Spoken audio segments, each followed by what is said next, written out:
I think what you'll see is this factionalization of the Republican Party, where you have the Trump base and then you have kind of the Romney-McConnell mainstream. Following a day of unrest in America that saw pro-Trump supporters storm the U.S. Capitol, political scientists here in Canada believe the chaos is deepening the Republican divide. With the actions of yesterday, you can see that he forced the Republican mainstream who were prevaricating up to that point to choose a side.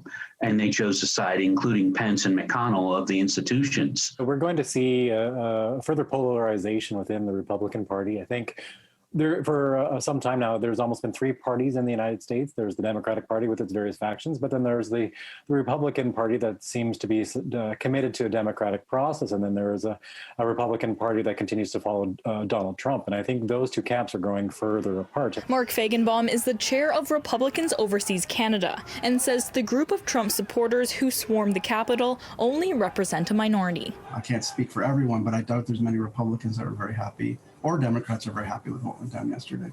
I'm thinking we're probably equating 45,000 to about 70 million that voted in the, voted Republican in the election. So I think this is a very newsworthy, but maybe a small percentage of it. And I think what who even knows what their objective was, but in that suspect. But if they were hoping that it would change the results of the presidential election yesterday, I think it actually did the opposite. And a Vancouver man who supports some of Trump's policies says that doesn't mean he supports violence. Yeah, I'm a Trump supporter. I'm not a pound my chest, MAGA hat wearing, I'm not that far gone.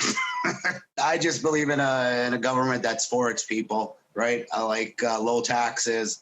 Let's create jobs, control spending. But as seen in the 2020 U.S. election, Trump's fan base has already started to die down. And you'll still have that core of followers, but the mainstream middle class, kind of the lower middle class, white working class people, they will start to flee. And you saw that in the last midterm elections where the Democrats had main gains. I think we're going to have to wait and see whether one narrative or the other tends to dominate, or whether this is just a party in polarized crisis that is unable to continue as a single entity. I think this is something of a turning point for that party, and they've got clearly some questions to answer. In Burnaby, Miranda Fatour, City News.